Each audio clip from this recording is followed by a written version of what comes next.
कहते हैं when you win an argument, you lose a friend. मतलब आप बहस में तो जीत जाते हैं मगर एक दोस्त खो बैठते हैं। ऐसी ही एक कहानी है आज के इस एपिसोड में। साथ ही बनाते हैं एक स्वादिष्ट व्यंजन, एक नई रेसिपी। तो सुनते रहिए the taste of India podcast.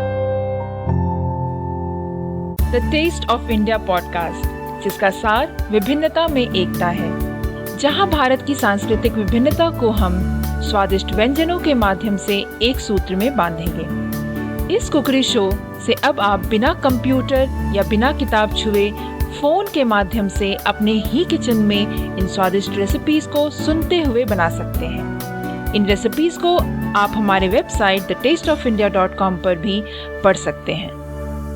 नमस्कार, the taste of India podcast के इस नए एपिसोड में मैं पूजा और मैं दिलीप आप सबका हार्दिक स्वागत करते हैं। बात बहुत साल पहले की है। किसी गांव में 6 अंधे आदमी रहते थे। एक दिन गांव वालों ने उन्हें आकर बताया कि गांव में हाथी आने वाला है। ये सुनते ही वे सारे उत्साहित हो उठे, क्योंकि उन्होंने आज तक बस हाथियों के बारे में सुना था पर कभी महसूस नहीं किया था। उन्होंने निश्चय किया कि भले ही हम हाथी देख नहीं सकते पर आज हम सब चलकर उसे महसूस तो कर सकते हैं। और फिर वो सारे उस ओर की तरफ बढ़ चले जहां हाथी आया हुआ था। सभी ने हाथी को छूना शुरू किया और छूते ही एक ने कहा, मैं समझ गया, हाथी एक खंबे की तरह होता है। दूसरे ने हाथी की पूंछ पकड़ते हुए कहा, अरे नहीं, हाथी तो रस्सी की तरह होता है। अरे मैं बताता हूँ, हाथी तो पेड़ की तने की तरह होता है। तीसरी व्यक्ति ने सूंड पकड़ते हुए कहा, तुम लोग क्या बात कर रहे हो, हाथी एक बड़े हाथ के पंखे की तरह होता है। चौथे व्यक्ति ने कान छूते हुए सभी को समझाया, नहीं नहीं यार, ये तो दीवार की तरह है। पांचवे व्यक्ति ने पेट पर हाथ रखते हुए कहा, ऐसा नहीं है, हाथी एक कठोर नली की तरह होता है। छठे व्यक्ति ने अपनी बात रखी और फिर सभी आपस में बहस करने लगे और खुद को साबित करने में लग गए। इस तरीके से उनकी बहस तेज होती गई और ऐसे लगने लगा मानो वो आपस में ही लड़ पड़ेंगे। और तभी वहां से एक बुद्धिमान व्यक्ति गुजर रहा था। वह वहां पर रुका और उनसे पूछा, क्या बात है, तुम सब आपस में झगड़ क्यों रहे हो? तो उन सब ने एक साथ उत्तर दिया कि हम सब तय नहीं कर पा रहे हैं कि हाथी आखिर दिखता कैसा है। और फिर बारी बारी से उन्होंने अपनी बात उस व्यक्ति को समझाई। बुद्धिमान व्यक्ति ने सभी की बात शांति से सुन के बोला, तुम सब अपनी अपनी जगह सही हो। तुम्हारे वर्णन में अंतर इसलिए है क्योंकि तुम सब ने हाथी के अलग अलग हिस्से को छूकर अपनी बात रखी, पर देखा जाए तो तुम लोगों ने जो कुछ भी बताया वो सभी बातें हाथी के वर्णन के लिए सही बैठती है। अच्छा, ऐसा है, सभी ने एक साथ उत्तर दिया और फिर उसके बाद कोई विवाद नहीं हुआ और सभी खुश हो गए कि वो सभी सच कह रहे थे। तो दोस्तों, इस कहानी से पता है हमें क्या सीख मिलती है? वो ये कि कई बार ऐसा होता है कि हम अपनी बात को लेकर अड़ जाते हैं कि हम ही सही हैं और बाकी सब गलत हैं। लेकिन ये संभव है कि हमें सिक्के का एक ही पहलू दिख रहा हो और उसके अलावा भी कुछ ऐसे तथ्य हो जो सही हो। इसीलिए हमें अपनी बात तो रखनी चाहिए पर दूसरों की बात भी सब्र से सुननी चाहिए और कभी भी बेकार की बहस में नहीं पड़नी चाहिए। दोस्तों, वेदों में भी कहा गया है कि एक सत्य को कई तरीके से बताया जा सकता है।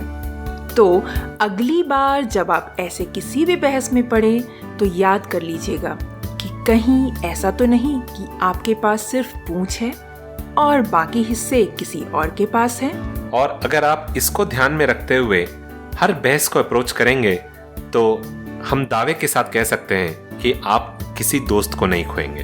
तो कैसा लगा आज का हमारा ये स्टोरी? हमें बताना ना भूलें।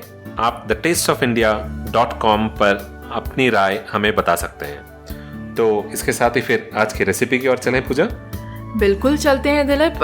ये रेसिपी थोड़ी लंबी भी है बट बहुत ही स्वादिष्ट है, बहुत ही फेमस है। और मैं आपको बता दूं कि ये रेसिपी है लिट्टी चोखा रेसिपी। और पूजा स्वादिष्ट है कि नहीं है ये कहने का हक तो मुझे है।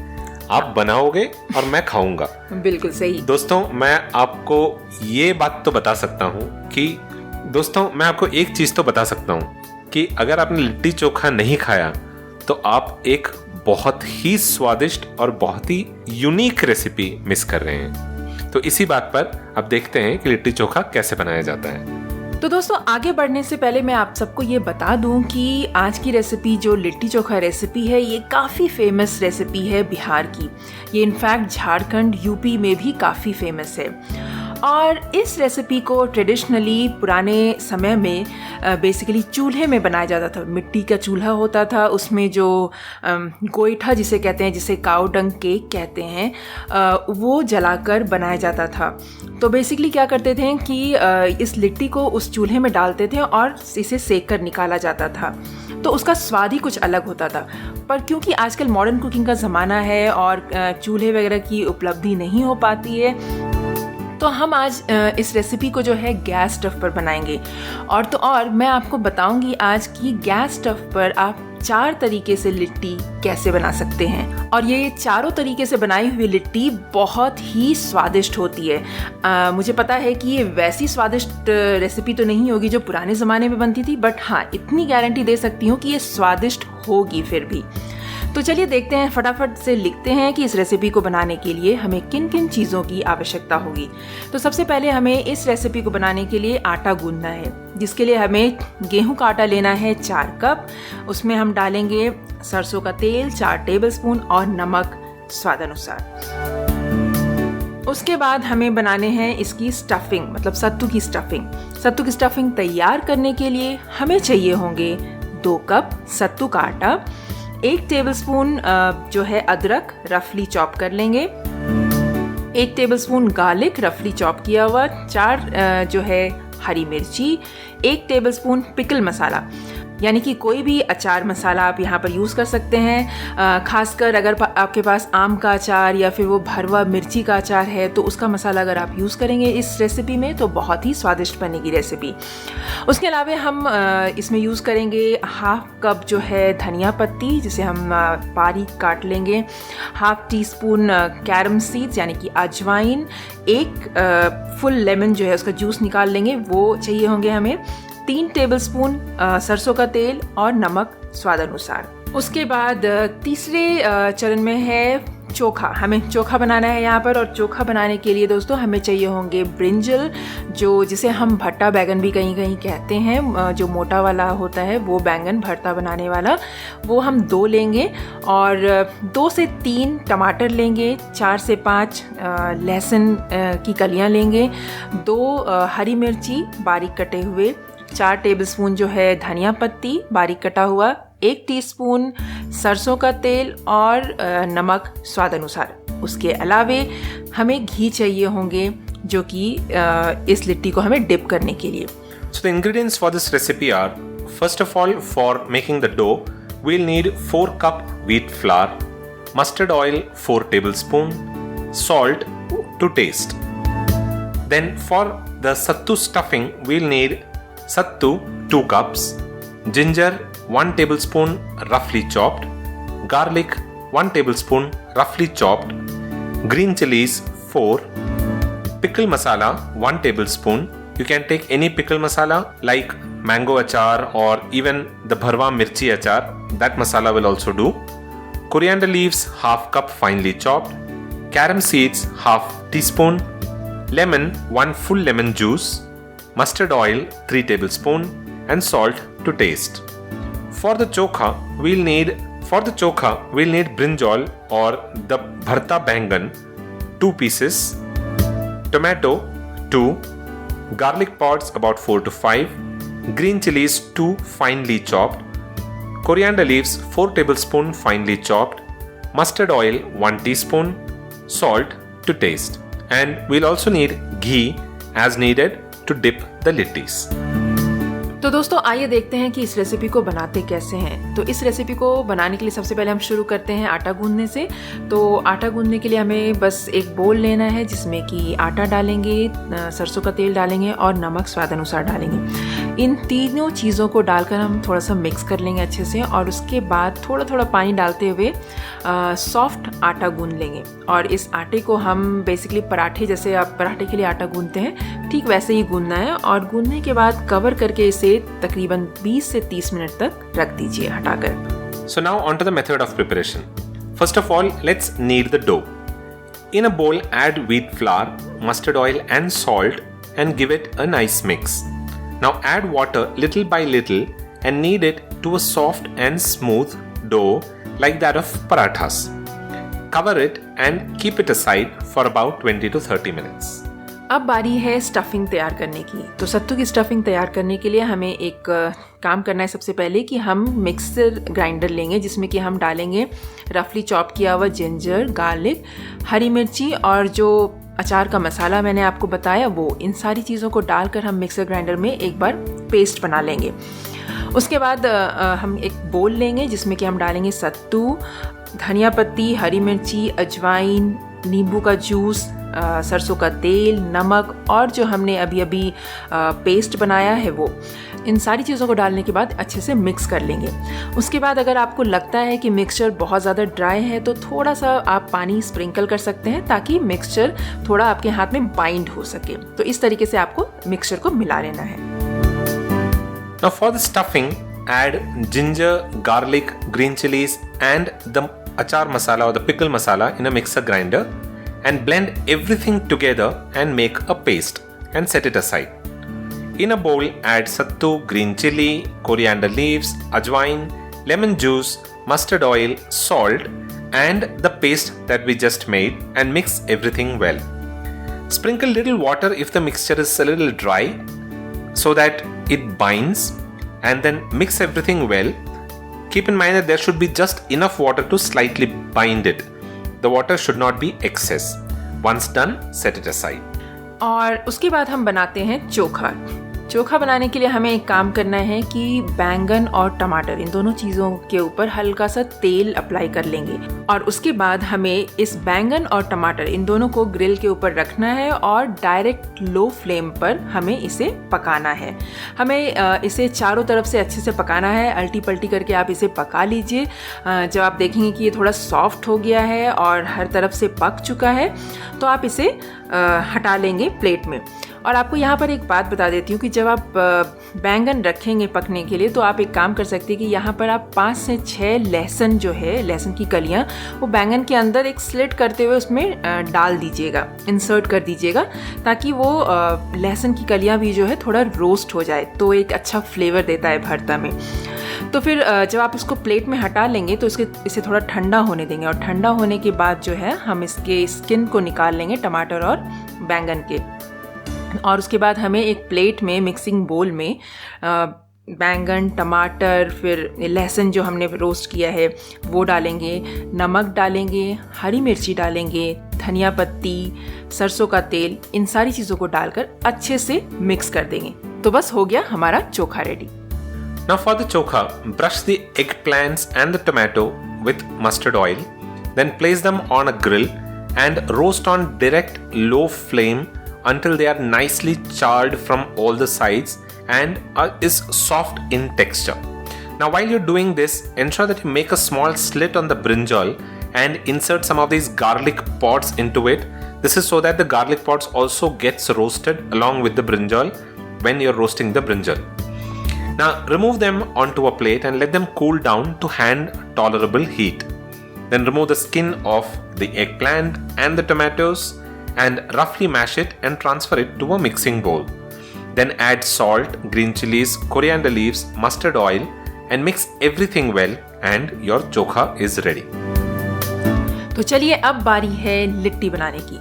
तो लिट्टी बनाने के लिए हमें क्या करना है कि जो आटा हमने मिक्स करके रखा है उसको हम एक बार फिर से गूंद लेंगे। जस्ट 1 मिनट के लिए गूंद लीजिए और उसके साथ ही साथ जो सत्तू का मिक्सचर भी तैयार किया है उसे भी हम एक बार के लिए अच्छे से मिला लेंगे। उसके बाद जो आटा है उसे हम डिवाइड कर लेंगे इक्वल साइज बोल में और उसके बाद सेंटर में जिस तरीके से आप जनरली कोई भी स्टफ़ पराठा बनाते हैं बस वैसे ही आपको स्टफ़ करना है।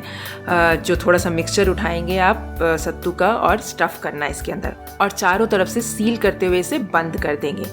तो इस तरीके से हमें बेसिकली सारा जितना भी आटा आपने गूंदा है उसका लिट्टी सील करके तैयार करके रख लीजिए एक प्लेट में। Now on to making the littis. First, take the dough and knead it once again for a minute. Similarly, mix the sattu mixture also for a minute. Then divide the dough into equal medium-sized portion. Then take each of these portion on your palm, make a cavity in the center of each of these balls and place some prepared filling inside. Now this process is exactly the same as that of any stuffed parathas. So whatever is the step that you follow there, you can follow the same here as well. Now once you've filled it with the filling, bring all the ends together and seal it well and set all of these dough balls aside. और दोस्तों आगे बढ़ने से पहले मैं आपको एक चीज़ यहाँ पर ध्यान देने वाली बात बताना चाहती हूँ और वो ये है कि जब आटे को आप डिवाइड करेंगे इक्वल पोर्शन में जो मैंने कहा वो आपको इस तरीके से करना है कि वो डिपेंड करता है कि आप किस चीज़ में बना रहे हैं।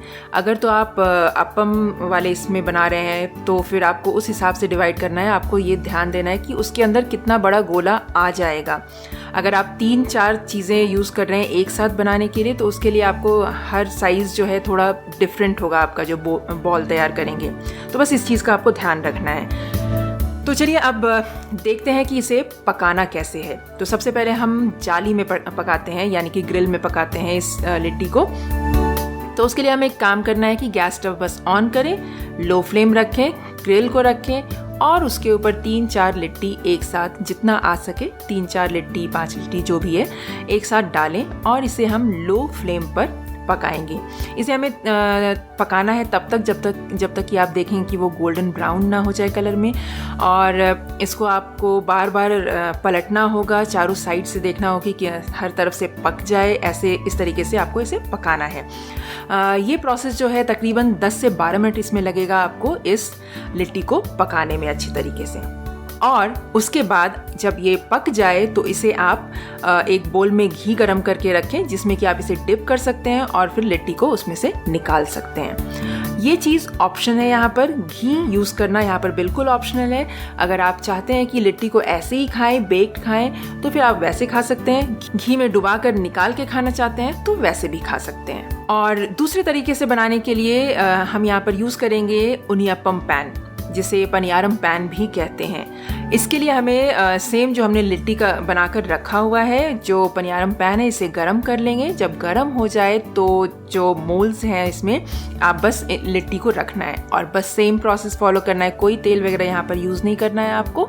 पलट कर इसे चारों तरफ से पका लें और इसमें पकाने में आपको तकरीबन 15 मिनट लग सकते हैं इस लिट्टी को पकाने में पनियारम पैन में। और जब पक जाए तो इसे प्लेट में निकाल लें। और तीसरा तरीका लिट्टी को कढ़ाई में पकाने का है। और लिट्टी को कढ़ाई में पकाने के लिए हमें क्या करना है कि एक हेवी बॉटम कढ़ाई लेंगे, थोड़ा थिक कढ़ाई लेंगे और उसे गरम करेंगे। जब गरम हो जाए तो उसमें सेम 3 से 4 लिट्टी डालना है और उसे चारों तरफ से पकाना है अच्छे से। ये यहाँ पर जो है लिट्टी आप चाहें तो बीच में कवर करके पका सकते हैं और बीच बीच में आपको ढक्कन हटाकर देखना होगा कि कहीं ये जल तो नहीं रहा। चारों तरफ से इसे सेम ब्राउन होने तक पका लेना है। ये प्रोसेस आपको तकरीबन 18 से 20 मिनट लग सकता है इस कढ़ाई में लिट्टी को पकाने में। और लास्ट है फ्राई करने की बारी। तो लिट्टी को फ्राई करने के लिए सिंपली आपको कढ़ाई लेना है, उसमें तेल गरम करना है और लिट्टी को डालकर डीप फ्राई करना है।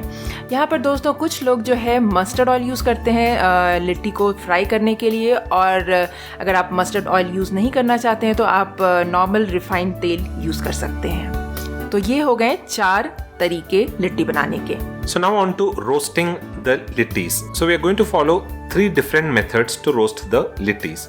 First of all, in a jali stand, you can put the jali over the gas cooktop and put the littis on it and roast on very low flame. ensure that you're checking and flipping the littis at regular interval until it is golden brown in color. The littis on the jali stand is roasted and ready. Then you can take it out and in a bowl take some melted ghee, place the litti in the bowl, take it out and keep it in a plate and serve it. Now if you don't want to put it in ghee, you can avoid this step as well. Now this method of roasting littis might take about 10 to 12 minutes. The second method is to roast the littis in a paniyaram pan or an unniyappam pan. Now put the unniyappam maker to heat on a very low flame and arrange all the littis in its molds. Then roast the littis on low flame, flipping from all sides until golden brown, or it gets roasted properly from all the sides.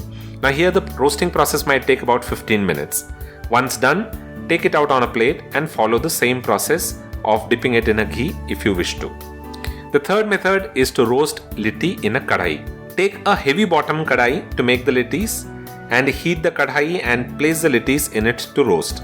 You can roast the littis from all the sides and you can cover it in between on low flame while checking in between just to ensure that the littis are not getting burnt. This process might take approximately 18 to 20 minutes to roast the litti in kadhai. Once done, take it out in a plate and follow the same process of dipping it in ghee. Finally, to fry litti in kadhai. You can heat oil in a pan and fry all the stuffed balls till it is golden brown. When small cracks appears on it, take it out in a plate and serve it. So these are the 4 methods of roasting litti. In fact, one is frying the litti. You can use mustard oil if you wish, or you can use any other refined oil as well. That is entirely your choice. तो दोस्तों, कैसी लगी आज की लिट्टी की recipe? तो मैं आपको यहाँ पर 3-4 चीज़ें बताना चाहूँगी। पहली बात तो ये कि मैंने पूरी कोशिश की है कि एक ऑथेंटिक टेस्ट लाने की इस रेसिपी में, जो पुराने ज़माने में बनाया जाता था। काफ़ी हद तक मैंने इसमें लाने की कोशिश की है। आई एम श्योर कि आप जब ट्राई करेंगे तो आपको भी पता चल जाएगा।